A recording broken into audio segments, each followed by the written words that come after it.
Hello, everybody, and welcome back to Southern Bricks. It's been a while. Yeah, we've been busy. Sometimes, sometimes you just gotta take a break and reevaluate where things are, see where you want to take things, understand what's going on, plan for some other things. Yeah, we just had a And that lot is going on. that is why today we are skipping the intro and going straight to the good stuff. Yeah, today we're gonna do some Lego stuff at the end. Although today is mainly a Disney episode. Yeah, today is more Disney than anything else. It is a little bit of a grab bag at the end here. We're going to talk about some MOCs and at least one. One Lego set. Yeah, It's one the Lego set. We got one Lego set we're going to talk about over here. So we're going to get this thing kicked off and see if I can do this without completely messing it up. okay. And there we are. There we are. Yeah, so we are talking. So last time we were at Disney was in 12.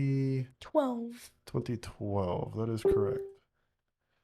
And we went to Disneyland in Anaheim in California. And this was 9.5 years ago. So you were about four, Uh, I think. yeah, 4. Yeah, you're about four. 4. So it was a fun trip. We were actually living, I think, in Texas at the time, and we drove from the Dallas area all the way out to Anaheim to do this. And you were stoked. Yeah, You were it absolutely was. stoked, and that is little Aiden. On we had This was the first morning, I believe, and we were on our way to we're on our way to the park. We did not stay in a Disney hotel. We stayed outside the park and we took the little shuttle bus. And hey, Zach, how's it going? Uh, yes, and we're definitely getting into that Yeah, hard, we're hard and going heavy today. We don't want to be super. We try not to be negative on this channel, but there's just some things that vicious. yeah, there's some things about this as a parent and trying to plan this for a family of four, and actually there's 9 of us going. So, but just for our immediate family, just planning for a family of four is just insane. So, yeah, this is on the bus on the way in, and you were super stoked. And one of the reasons you were stoked because this was the first, I believe, either the first or second day that it was available. They had just finished it at Disneyland, and it did not work the entire 5 days we were there. Yeah. We didn't get to go on it one time. It was broke down the entire time we were there. That said, everything else was wide open. Mm-hmm. I mean, we really didn't have any other issues with rides other than this one. So it was really, it was a bummer though that we didn't get to do this one. But man, um, this was one of the ones because at the time, this I think it was Cars. I think it was the first Cars in 2012, right? Um, Was it the first one or the second one? I think it was. I I think it think was the first I think one. it was the first one because Yeah. we actually did a Route 66 trip because of this movie. Then second one came out like I want to say 2015 through 2017, and then You 2019 through you might be right. You yeah might be right. 2019 for the third and final one. I'm guessing. Yeah, so this one everybody got to take a lot of pictures in front of, but nobody actually got to go on the ride. And you were quite excited about Aladdin here. Your brother, I think he's just thinking about it a little bit. However, you were not as excited about Goofy. Goofy scared you a little, it looks like. It looked like you're trying to get away from Goofy. I mean, he is big. I mean, look at him. He's like 9 foot. Anyway, this was a lot of fun. This trip was a lot of fun, and a lot of for us as a family, a lot of the fun we have is actually the trip itself, not just the destination. So this was good times. So we're gonna get into the current trip. And as I was planning this, and I understand that we're in the state, at least for the last 18 months, we've had to deal with cooties. Can I say cooties? We've had to deal Um, with the cooties for the last 18 months. We shouldn't get in trouble if I say cooties. no. We've been dealing with the cooties for the last 18 months, and we understand that. So there's a little bit of, there's some different rules in place. But my goodness, when I was at Disney World and even at Disneyland, I think Fast Pass was free. You put in your ticket. If you wanted to go to Haunted Mansion, you put it in, and within like an hour, they gave you a time. You could poke around that area, get some food, come back and get on the ride. You didn't have to know every single thing you wanted to do that day. It was really cool. The lines, yes, sometimes lines were long, sometimes lines weren't long, depending on what day of the year you were there. But you kind of had an expectation that it was Disney, and I don't know. I think the longest I ever waited for anything was an hour.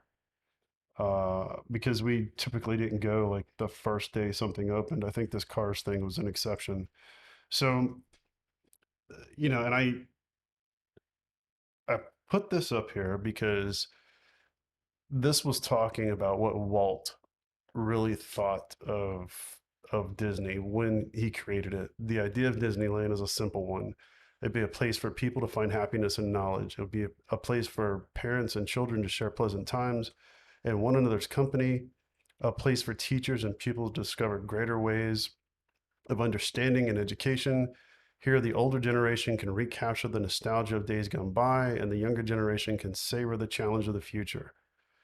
That's all great, and nothing there I disagree with if they can afford it. That's the thing that you have to tag on to the end of it, because as I've gotten older, and I've been going to Disney since probably the early 80s, if not the late 70s, and it has progressively gotten worse and worse and worse to where a family of four can barely afford to go for a day, and that doesn't even include travel and hotel. So we're going to take a trip down. We're going to take a trip through what we're going through as we plan through some of this and kind of gripe a little bit and kind of go down that little bit of a rabbit hole here because some of it's just really frustrating. And as much as I'm looking forward to going to the park, just the pre-planning has been incredibly frustrating. To all who come to this happy place, welcome. Disneyland is your land.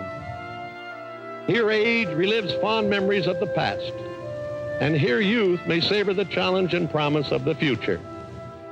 Disneyland is dedicated to the ideals, the dreams, and the hard facts that have created America, with the hope that it will be a source of joy and inspiration to all the world. And I'm going to mute it because it's dropping into music and I don't want to get dinged for the music. So Disney, why? It's not like you're not making enough money. Yeah. So one of the things that stood out to me is just how expensive it is. And one of the things over and over and over you start finding, and this one article in the Insider is people who make under 75,000 per year were most eager to visit Disney, but it's also unaffordable for them. Talking about Insider previously reported that a 5-day Disney trip for the average family of four, it cost about $6,033, including $2,613 in tickets. For a 4-night stay in a family suite at one of the park's budget hotels for $2,617. And the lowest cost dining plan is $1,100. This doesn't include add-on expenses, air travel, transportation, parking, merchandise, or any other extras. This is just to get in the park, have a place to stay, eat, and ride. Nothing else. And that's a lot. It really is for a family of four, especially now.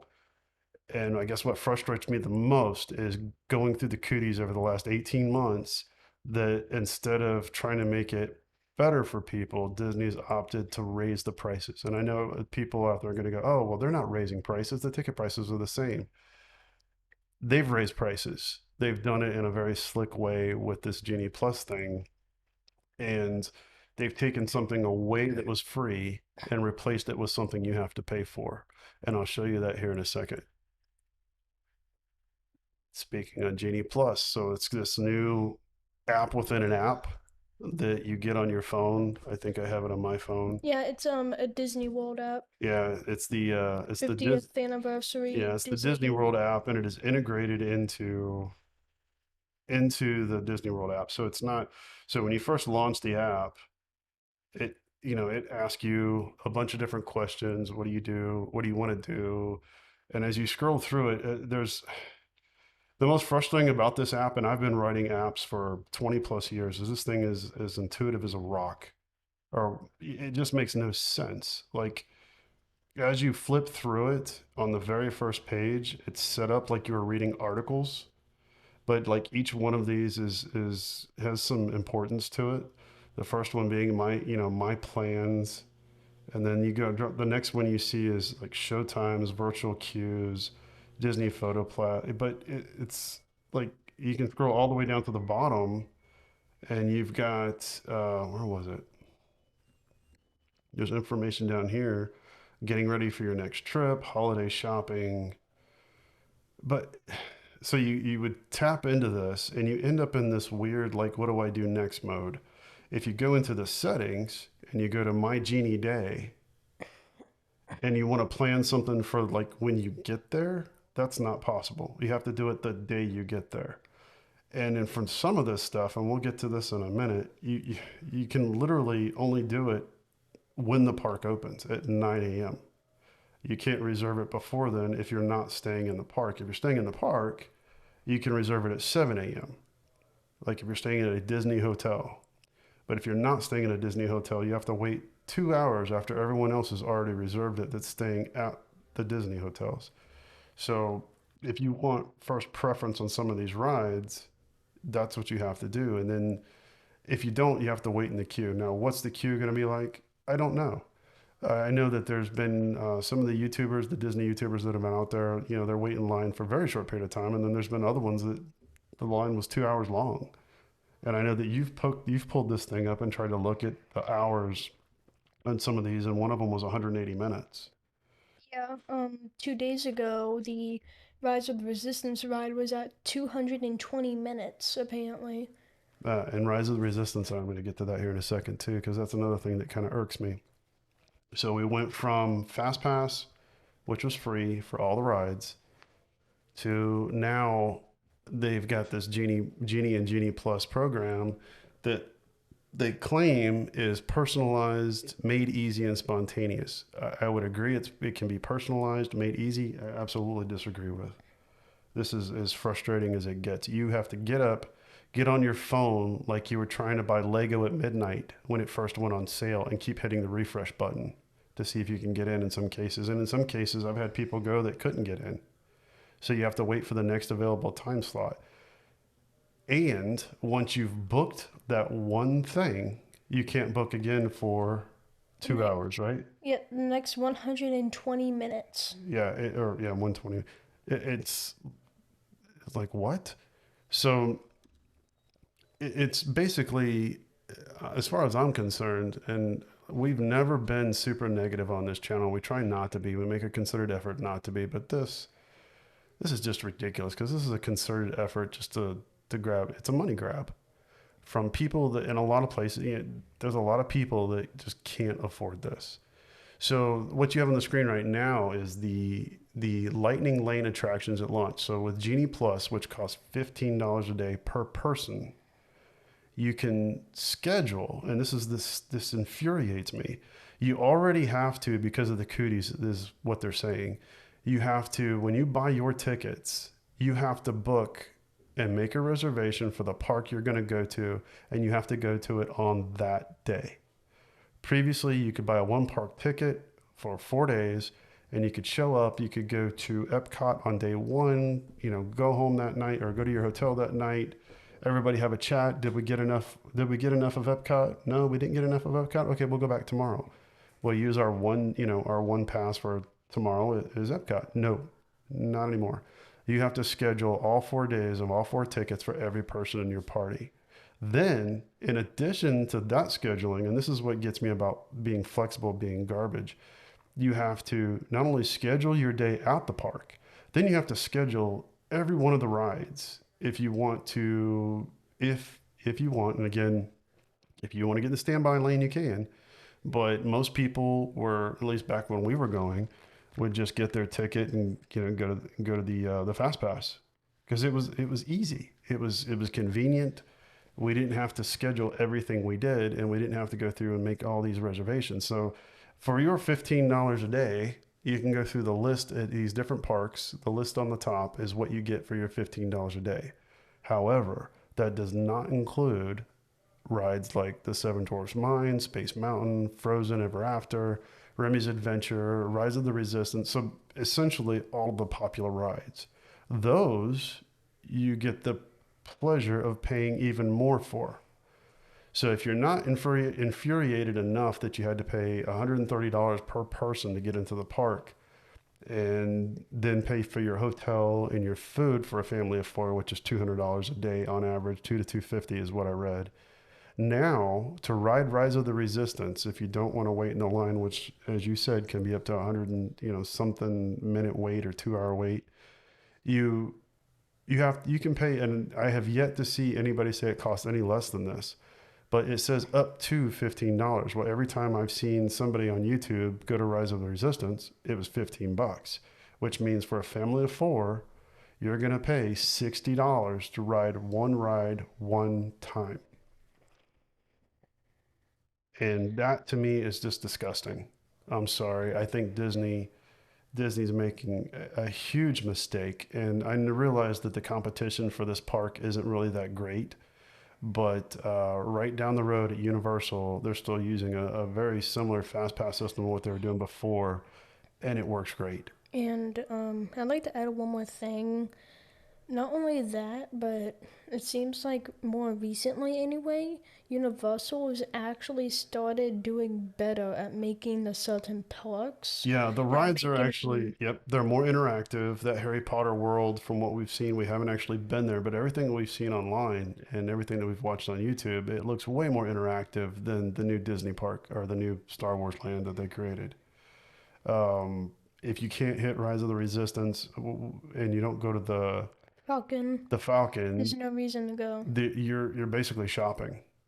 And I get it. They want people to buy stuff, but this is I'm not pleased with this at all, and I'm not the only one. The reviews on this have been horrendous. I've seen very few people actually happy about this thing, and there's several reasons for it. But again, just for what's on the screen right now, you can start booking at 7 a.m. You can try to book it if you're in a resort, a Disney resort, and I should have put Disney, but if you're in a Disney resort, you can start booking at 7 a.m. If you're not, the rest of us, that either can't afford a Disney resort or don't want to pay those outrageous prices, you can start booking at 9 a.m. You cannot book another ride for 2 hours, and each has to be booked separately. So Based off of all the videos we've seen, there's only one way you could do more than one ride. This may change by the time we get there. well, you can book them Yeah. within 2 hours of each other, but it has to be booked. So if you book a 5 p.m. ride, you still have to wait 2 hours, but then you can book a 4 p.m. ride. So you can book them back to back. But again, this goes to the whole flexibility garbage that they're touting. That's not flexibility. That is, you will be here at this time doing this, and then you want to add on to it. And again, for those of you joining, we're talking about our upcoming Disney trip and my frustration with this entire process.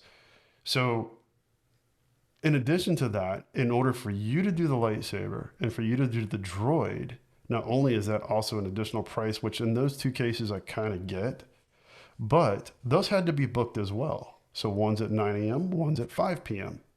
So if we get there and at 9 a.m. we go to book Rise of the Resistance and the only one is available at 5 p.m., guess what we don't get to do? Rise of the Resistance? Yeah, so you either stand in line for the whatever 2 hours that was there, 2, 3, whatever time it is for the standby lane, or you don't get to do it. That's the frustration point for me. Everything has to be scheduled, and that's not flexible, Disney. I don't care what you say. That's not flexible. And the other frustration point for me is I don't want to walk around on vacation with this device in my hand the whole time. We're on vacation. We're kind of trying to get away from this stuff, and you've forced it so that this is kind of your guiding light. And I know people are going to be after, oh, well, you don't have to do it. You just walk from place to place. Well, they didn't have to get rid of Fast Pass either. That was completely unnecessary. I don't know why why that was an issue. If they have, overcrowding, I don't know how they can have overcrowding when they're forcing people to register for every single day that they have a ticket. So I'm not buying the overcrowding thing. And if that's something that they want to do going forward, they could have easily done crowd control the same way they're doing it now with the cooties. So I don't get it, and I don't buy it. And what I've got up on the screen right now is I got the Disney prices for the tickets. And this is the other thing that drives me nuts is now everything is a range. So depending on the time of year that you buy a ticket, that determines how much your tickets are going to cost, like airlines now. And you can't, if you want to go during a cool time of the year, you're going to pay for it. And it never used to be this way. The individual attraction selection cost on the right is what someone saw, this Disney food blog. This is what they witnessed when they were there. So each one of these rides, you had to pay this individual fee to actually ride the ride. And as you can see, Rise of the Resistance was $15. And this also varies. So these are not set in stone. You could go in and depending on, I guess, capacity or weight line, or I don't know what it's based on, but Remy's Ratatouille Adventure could be anywhere from $9 to $15 or from $3 to $15 according to the documentation I saw on Disney's website.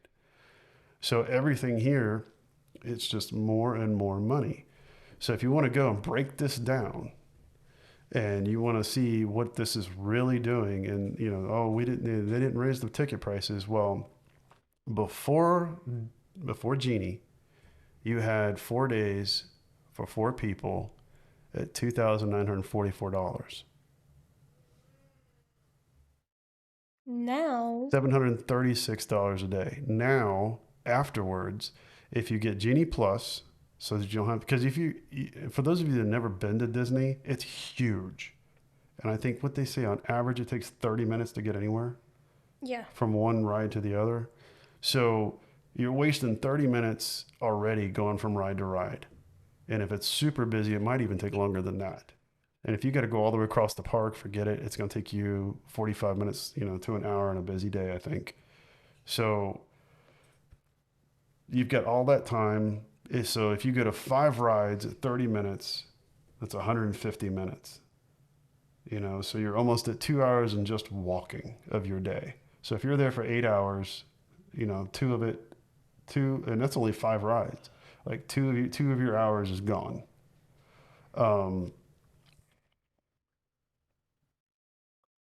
the Genie thing makes sense so that you can get in and off the rides quicker. That's $15 for 4 people. That's $60 additional per day for that group of 4. And then you've got your food, which hasn't changed. That hasn't changed. The tickets haven't changed yet. But the Genie is an additional $60. And then let's say you want to ride 2 rides that are not on that Genie list.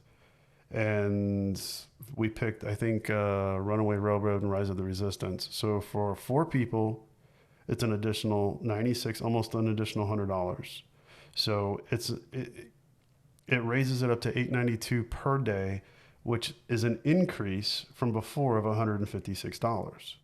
Now, everybody's going to say, oh, well, you can wait in the wait line. Well, that's not what we were doing before. Before, we were just going to the ride. You got to replace, you got to have an equal replacement here. So if you're going to say you have to wait in the wait line, then you were waiting in the wait line before, but that's not what we were doing. We were using FastPass. So now FastPass is gone, so the replacement is Genie. So let's be fair here, okay? We took something away and gave you this, but you have to pay for this. So that's a $156 per day increase for this. So now your 4 days has gone from $2,944 to $3,568. That doesn't include lodging. It doesn't include the trip to get there. It doesn't include anything extra, droids, lightsabers, ears, etc. So as a parent, it's just extremely frustrating. And if someone is, and I did the calculations on someone that makes $75K a year, that's like 9 to 10% of your salary for the entire year. I mean, it's a huge hit. And it's just really disgusting with some of the property.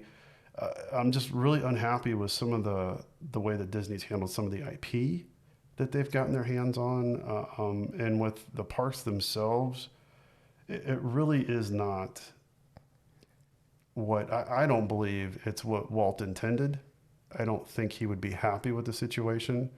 When he said for everyone, I think he meant for everyone. I don't think he intended for them to, for the Disney board, and I guess that's who I'm most disgusted with because it seems like the board and the CEO, the dollar signs are all that matter. And Yeah. it kills me because this is a place that as a kid I absolutely loved. And I would hope that, you know, you guys would be able to take your kids there when you get older. And if this thing keeps going up the way it is, it's just not going to be realistic. It's just unreal. And Duplo says the mouse wants its money. It is. It's kind of it's what I'm getting at. It's just sad. It just is really really sad. And there, you know, some of this is being blamed on the cooties. I'm not buying it. I think it's a money grab. I really do. I think that their IP is overpriced. It has been overpriced for years, and it just keeps getting worse and worse and worse. And everywhere you want to buy something that's Disney, and it's twice as much as everywhere else. It's just ridiculous. You know, it's hard to. They're going to get to a point where only the upper echelon can afford something that is Disney. Going to Disney is like going to be buying Gucci, and it's just disgusting, especially based on what it's actually supposed to be. So what's wrong with FastPass? And that was my initial question when I saw this Genie thing. I was like, okay, so what is wrong with FastPass? It was free. It was more flexible. It's not tied to a device. It doesn't have to be tied to a device. And as far as I'm concerned, this Genie app is just absolute trash. You know, like I It said, is. I've been developing applications and software, and specifically iOS and mobile software for a long time, and this thing just frustrates me to no end. Um, At least it hasn't really affected Lego Star Wars. I but mean, it has, but it Yeah, hasn't. it has, but it hasn't. So Lego Star Wars, I believe, is more expensive, is one of the more expensive IPs that Lego has, but it hasn't jumped in price significantly. So I don't see a trickle down there, at least not yet. And I'm hoping that's not going to be the case. But you know, I don't know when the Lego contract renews for this IP. I thought it was I know you this mentioned year. it before. I thought it was Okay, either so last year. Yeah, I think yeah, it so if it was was last year. last year, they should have renewed it for multiple years, so we shouldn't see a huge jump. I wouldn't think. Either last year or this year. Yeah, so we'll see how that goes. But you know, it's just ridiculous. And you know, the more flexibility thing I call garbage on that. It's not more flexible. Is it showing you in this? They've got a feature in this app that is supposed to show you options. So I type in something, I just as a test, I typed in something that I wanted, and of course it's not available. And then the things that it actually recommends, I wouldn't, not even close to what I would want. Going through that little list of stuff that they have you go through and check off a list of your interests and stuff came up, and it was just garbage. It's nothing that I would want to do. And I get it. It's brand new, and it's almost like they're using it based on some of the reviews I've seen. It's almost like they're using the beta version out in the park and kind of maybe fixing it on the fly. I don't know. But not a fan. Not a fan of this at all. Not a fan of the prices. And what really, really irks me is even after this, which we're raising the prices $156 a day without saying we're raising the prices $156 a day. Then you see news articles like this talking about they are going to raise the prices of tickets in March of 2022. And they're gonna add taxes. Or not taxes, but they're gonna make it something you have to pay for parking. Oh, yeah, and parking is supposed to that I don't know that for a fact, but this one I was able to document. So these prices will go up in 2022, and if you see the stupid tiers they have here, um, tier one no change, tier two, and it also depends on if you buy single or multi-day tickets. So the prices are going up. So add this onto that 156, and you're pushing $175 increase from what you would have done a year ago or 2 years ago. And then on top of that, and what I didn't put in here is when you buy those $15 Genie Fast Pass replacements for the day, and I do believe it's for the individual park rides as well. I think that's the Genie Plus Fast Lane, Lightning Lane. They've and that's the other thing too. They've taken for somehow they managed to put Genie and Lightning together to just confuse everybody, and then put Genie plus Lightning. Like it's just in the article that was written. They're absolutely right when they use the language convoluted.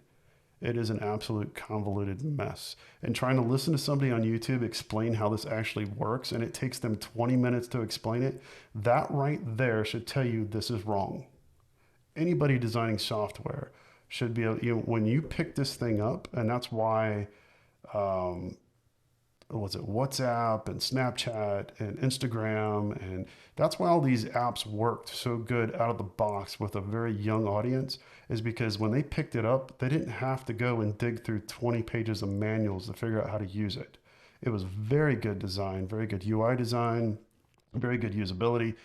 And that's not what we have here. This system, this ecosystem that they've built is absolutely convoluted and frustrating. And I don't know why, other than money. That's the straight up only thing that makes sense here is this is to generate more revenue. And why does Disney need to generate more revenue? Has anybody, I mean, anybody made any more money than Disney lately when it comes to entertainment? Is the board that greedy? Are they failing in the movies? Are they, are the parks failing? And if so, why? And why don't you address that? Why aren't we making the rides more interactive? Why aren't we updating things a little bit faster? Why is construction taking so long? Yeah. Like, I actually went back to see why Black Spire Outpost at the Star Wars land was actually Black Spire, because something me and my dad talk about a lot is that Tatooine would have literally been like the perfect planet for a theme park. It has everything you would ever need. So, why Black Spire? So I went and found out that they actually intentionally were gonna use Tatooine and that they've been developing it for 2 years. But Kathleen Kennedy apparently told them that Tatooine wasn't a popular planet to younger audiences, which kind of confuses me, saying that it was literally like the last You planet know, you see. But understanding your demographic is extremely important in her role. And how do you not know? My kids, you and your brother, have known who Tatooine was since you were where Tatooine was, what it was part of, since you were what, 5, 4, 5 years yeah, old, because you were watching Star Wars. I mean, Tatooine's my favorite planet. I mean, holy the prequels didn't kick off Star Wars. The original Star Wars was already there. When the prequels came out, all the kids that were watching the prequels went back and watched the originals. in Tatooine. And Tatooine is a big deal. And everybody was familiar with and understood Tatooine, not to mention the fact, you brought this up too. What's on Tatooine? Anakin Anakin lived on Tatooine. There's the huts, there's the pod races, the Millennium Falcon rides, the Mos Eisley Cantina. And if they wanted to add the shops and keep things like the droids and lightsabers as Jawas. Exactly. Like they There were all this familiarity within the Star Wars universe, and they threw it out the window and created something new that's not even part of canon. canon. And it makes absolutely no sense to me. I think, sometimes with software engineers and developers, there's this need and this desire sometimes to over engineer a solution. And I really think that that was the case here, where they had something that everybody could have connected to right away. And I understand there was a lot of excitement about it when it first came out, but now I don't know. I know it's still a draw, but I don't hear the buzz about it like we did before. It didn't last as long as something like Harry Potter Exactly. or the Mario Land And because. we just had a Star Wars movie, Mhm. what a trilogy.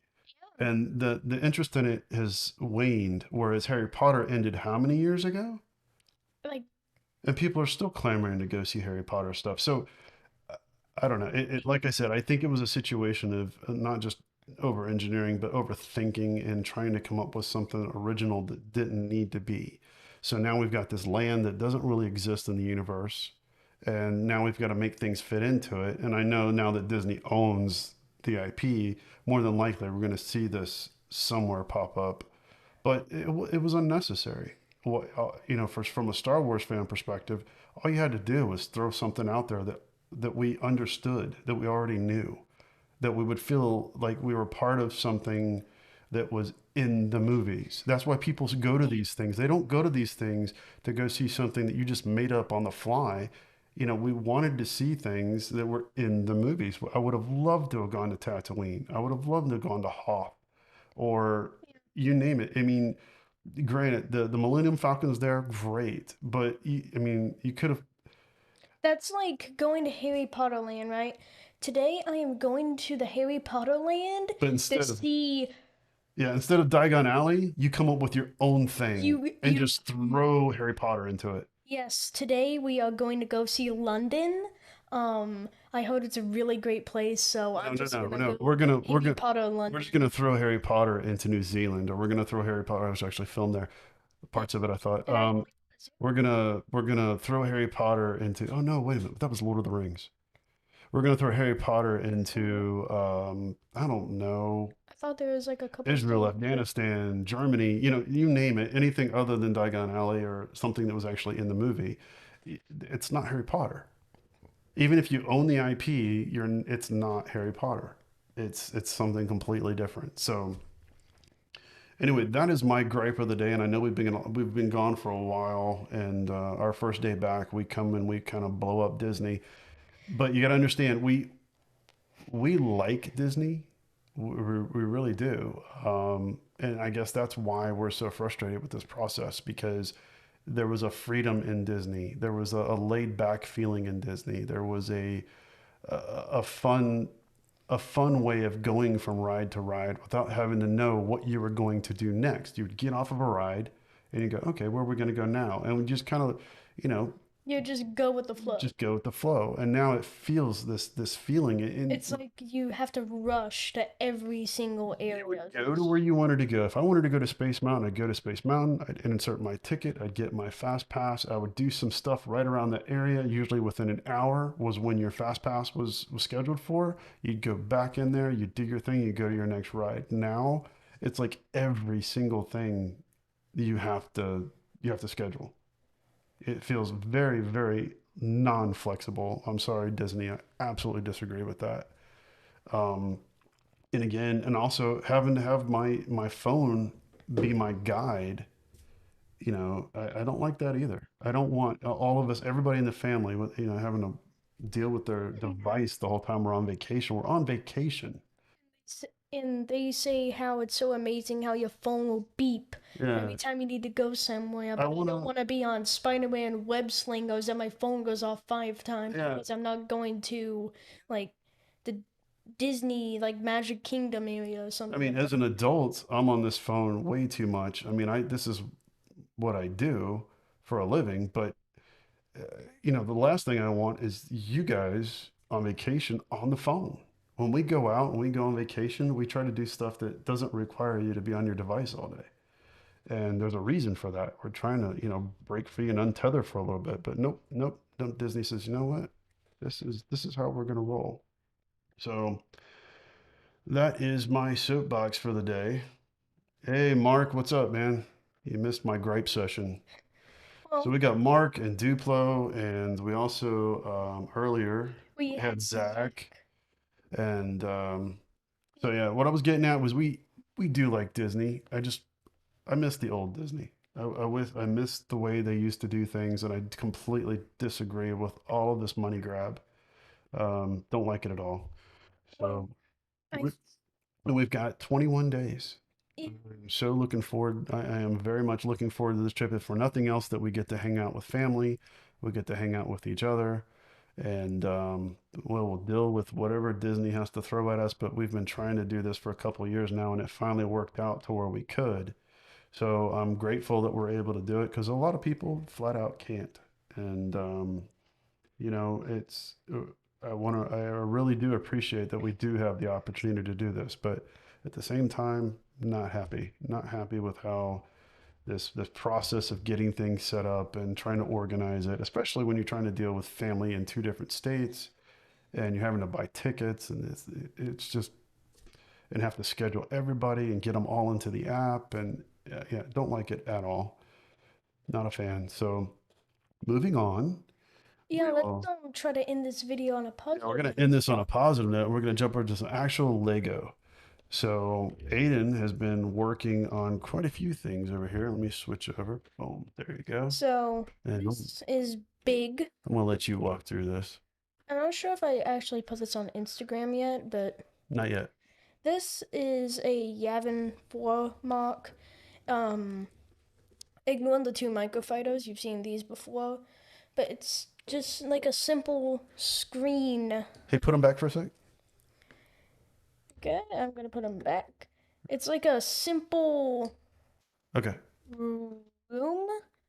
It's a part of the hangar bay. I'm just gonna say that. So it's a part of the hangar bay. You could put your figures on here, your microfighters, like I had. It's basically just something you could put. It's for like photos. If you're into toy photography, you could have your little minifigures blasting at each other or things like that. Now it's only good looking on this side. If you try to go on this side, you see all the abominations. That is how it's put together. But that's why it's always over here. And you've already seen these microfighters, so it's really cool, but there isn't too much to talk about, so I'm gonna move over to something more interesting. Little Volkswagen. This I love. Yeah, my dad really likes Volkswagens, so Well, the Volkswagen van. yeah, the Volkswagen van. Yeah. So, and that's what this is. It is a simple Volkswagen van. I'm really happy with how this turned out. It was inspired by a couple different builds, but I'm still happy with it. It has a full interior. I'm not sure if I could get the roof Yeah, off. and this is a mock. It's not a set. Yeah. Let's see if we can get the roof off. There we go. Being careful, I don't want it to explode on camera, which it is trying to. It's trying to, yeah. Like, stop it. When the roof is on, this thing is very structurally secure, but right as you take that roof off, the walls just decide they're gonna go places. So let's see if I could. See if you can get it up closer to the. Sorry, I'm just trying to fix this thing. There you go. So there's the interior. There's like a little checkered floor, a nice table, like a couch, sofa in the back. I'm not sure what you want to call it, but you may notice that there's a little brown pole here. Yeah, what is the pole for? The pole. Oh, so the door? So the door opens. The door movement on this is so cool. So basically I don't know how to get a good angle on this. So if I move that there, you'll see how it's connected by a battle droid arm, a commando droid. Thanks, Mark. And basically what it does is that it gives it that motion that it needs so then it could open and close correctly. And it also makes it so then, like, just for photos, once again, it just makes it look really nice and smooth on the ball outside too. Yeah, I was really impressed with this when you brought it downstairs and showed it to me. I was like, that is really cool. And I wouldn't want to own a VW van, but it has a place in my heart because my grandfather had one, my father had one, and I just remember, I fondly remember this vehicle. Except ours was red. Yeah. So I actually was gonna make this in red, but everyone makes it in red, so I wanted to make it in blue. There were different colored ones for sure. This I don't have an actual hippie, so I'm using the shell girl from Portal. And I'm putting her inside of there. You got the portal hippie. That's awesome. She has her portal gun in the back.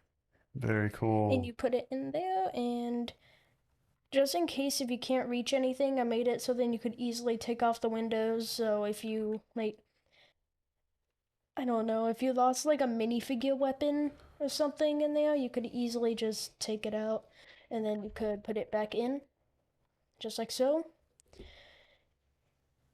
What? No, Oh, okay. You're pointing at something. I was like, oh no, no. looking at the time. Okay, 45. so We ranted a lot longer than I thought we were going to. We're at 45 minutes, so we're going to try to keep it to 30, and we just kind of blew that out of the water. in this bottom part, it's actually these wheels are in between studs, so I had to use this special piece here. It's in between like jumper plate almost for the wheels, and that's the only reason it's able to look the way it does. And there are actual Volkswagen printed pieces. I did check, but I don't have a Volkswagen, so I was not able to do that. Do we go on to the last thing? Yeah, sure, go ahead. Okay. So I have been looking for this McLaren for a long time. I've always wanted this set. It just looks really good in my opinion.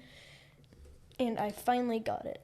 We were at Target earlier this weekend, right?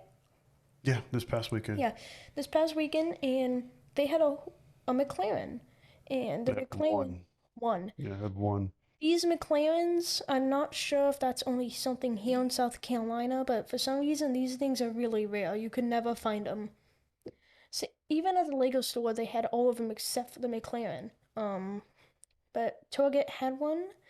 We got it, and I took like extreme measures to make sure the stickers were perfectly aligned on every single part.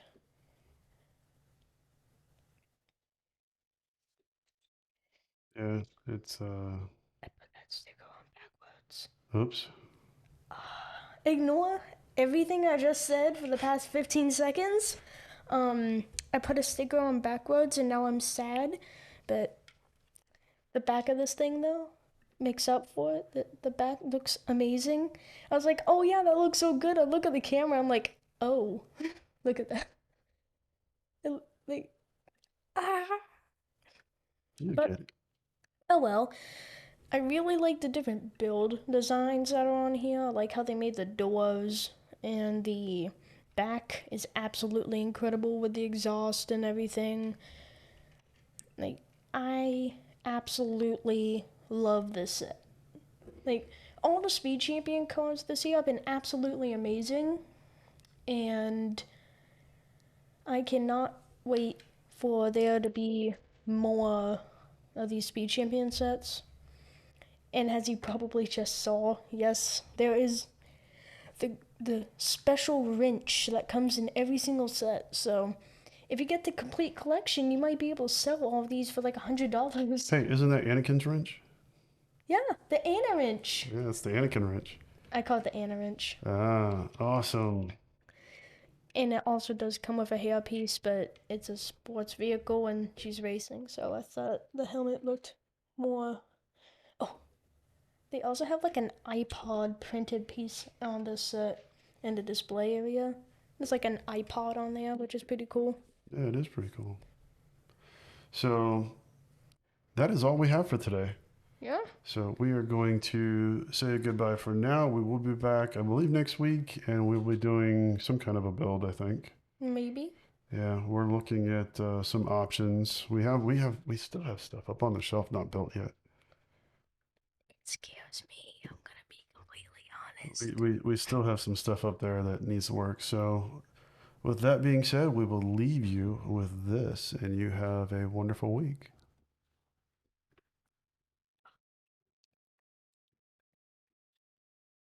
Ah, yes.